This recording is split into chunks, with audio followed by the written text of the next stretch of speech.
बायकोनं हाणलं तरी लाज नाही, पोरं हाणतात काय बापांना? 10वीचे 12वीचे पोरं दारुडे बापांना खपकी त्या दारू.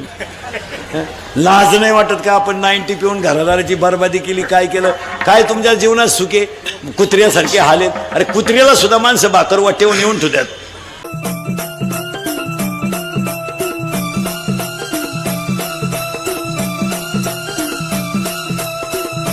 कशाला 18 आणि 20 वर्षाच्या पोराला कशाला दारुड्या मित्र पाहिजे? काय म्हणले मी पित नाही, फक्त त्याच्या संग जातो. काय झक मारायला जातो? काय त्याच्या वाचून खोटलंय? अहो जी माणसं जुगार खेळतात काय त्यांची दुस्ती असायचं काम आहे आपलं? जी माणसं दारू पितात काय त्यांची दुस्ती आहे काय? आज आपल्याला प्यायला कोण शिकवली? मित्रांनी. प्रेयशी पटवायला मदत कोणी केली? मित्रांनी. धाबा कोणी दाखवला? मित्रांनी. आपण मेलाचा निरोप सगळ्यात जास्त लोकांना पोहोचवला कोणी? मित्रांनी. आपल्या जमिनीला गिऱ्हाईक आणलं कोणी? मित्रांनी. मग नालायकांचं काय नाद लागायचं? 85% पोरगा मार्क आहेत ना, त्या पोराचा दोस्त किमान 75% असावा. 35-36च्या अवलादीशी दोस्ती करून काय करायचं? 9वीच्या पोराचा दोस्त निदान 8वीला तरी असावा.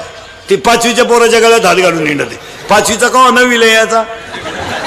आणि तोवर तू कवा राहायचा? क्वांटिटी नको आहे त्याला, क्वालिटी पाहिजे. उगाच भंगार त्यांची थोबाडं सडली, त्यांचे गोवे खाऊ खाऊ क्वाटरी पिऊ त्यांची ढोपरवर आली नालायकांची, त्यांच्याशी काय दोस्त करता? एवढी भंगरी आहेत. लायक पहा ना त्यांच्या चेहरे काय आहे का? भंगार नाही तर एवढी कबरी मांडी, क्वाटर काय पितं, थोबाड काय वाशित, काय करू? कोण खातं या भंगरीला? आता या कंपन्यांनी पोरं कामाला मी रोज सांगतो 100 रुपये रोज आहे नालायकांना. 100 रुपये. आम्हाला 100 रुपये मिनिट आहे पोरावर. आता हे 3रं आहे सकाळपासून. अजून एक करायचंय, हा 4 आहे. 3 तास चालू काढितो राज महाराज रोज. मी काही सिजनेबल बो नाही मला. कसाही महिना निघू 85-90 कीर्तन 70ला तर कवाच भ्याव नाही. आणि ही कीर्तन थोडीशी सत्य आहे, पण ती काळाची गरज आहे महाराज. आणि माझं कीर्तन महाराज म्हणून कधी ऐकत नाही जायचं. तुमचा मुलगा म्हणून किंवा तुमच्यातला म्हणून ऐका, त्याचा फायदाच होईल. आज आपण जरा 18 आणि 19ला क्वाटरी प्यायला लागलो, कवा आपण गाड्या घेणार आहे? कवा आपण बंगले बांधणार आहे? कवा आपल्या जगण्याला काय वेटेज राहणार आहे? आणि काय दारुड्याला मार्केट आहे? अरे बायकाने हाणली तरी तुम्ही दारू सोडीनं. बायकाने निम्मे गडी हाणले, त्याच्यात निम्मे गडी निघतील अशी रेप ठेवली बायकोनं धरून.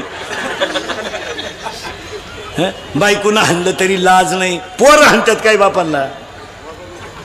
10वीचे 12वीचे पोरं दारुडे बापांना खपकी त्या धरून. लाज नाही वाटत का? आपण 90 पिऊन घरादाराची बरबादी केली, काय केलं? काय तुमच्या जीवनात सुखे कुत्र्यासारखे हालेत. अरे कुत्र्याला सुद्धा माणसं भाकर वाटेवून येऊन ठेवतात. ते कुत्रं जर बाहेर जायला असलं तर माणसं म्हणते कधी येईल?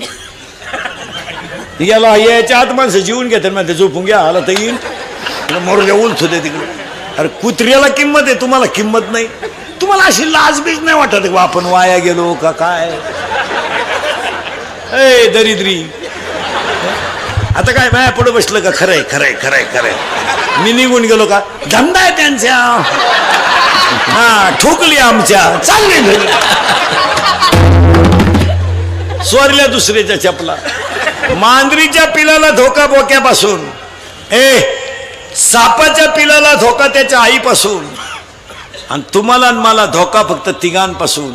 1 मित्र, 2 भाऊबंद, आणि 3 पाहुणे रावळे. उदाहरण मोबाईल मध्ये घेऊन द्या. 4,30,000 माणसं होती रावणाच्या घरात. पार्टी दुबळी नव्हती ती. रावणाच्या विरोधात कोणी फॉर्म भरला असताना मला जागेवर डिपॉझिट गेला असत. 4,30,000 गठ्ठ मतदान होतं घरचं, न फुटणार. मग रावणाला कुपनावर साखर किती मिळत असेल?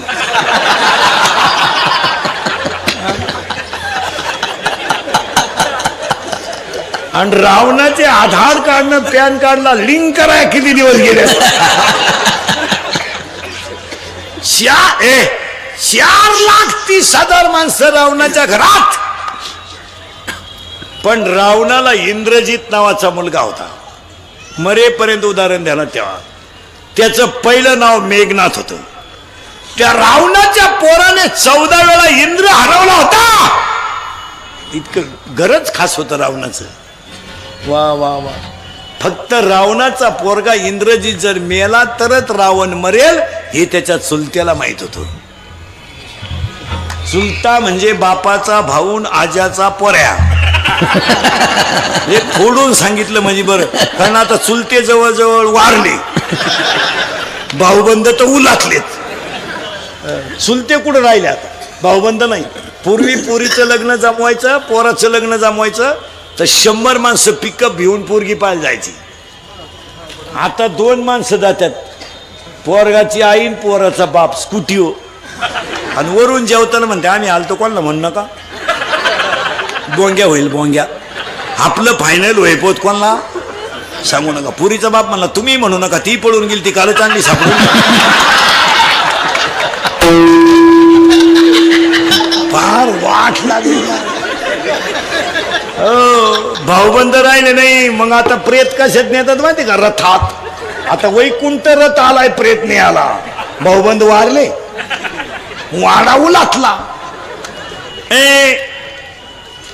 इंद्रजित जर मेला तरच रावण मरेल हे त्याच्या चुलत्याला माहित होत. त्या चुलत्याचं नाव होतं बिभीषण. लहान आणि पोर शाळेत जातो तू, कितीला आहे, शेमीला आहे तू. हा चियारा शेमीचा आहे. तू इंग्लिश मिडियमला आहे ना, हा लगेच लक्षात येतं. तू मराठी मिडियमला आहे, हा ते लगेच लक्षात येतं. तेव्हा ते मराठी मिडियमला आहे. हा इंग्लिश मिडियमचे चेहरे दरिद्री असतात, शिमीचे चेहरे थोडे बरे असतात. मराठी मिडियम फ्रेश, खाऊन पिऊन सुखी.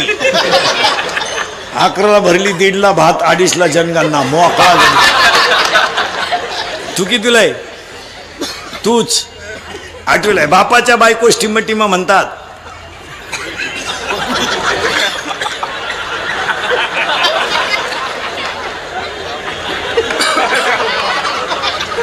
काय म्हणते रे बापाच्या बायकोला, काय म्हणते बापाच्या बायकोला, आई. बापाच्या बहिणीला काय माहिती त्यांना. आईला काय म्हणतात रे, मम्मी. पूर्वी तरी मम्मी म्हणायची, आता मॉम. मॉम मॉम मुळेच बॉम्ब तयार झाले.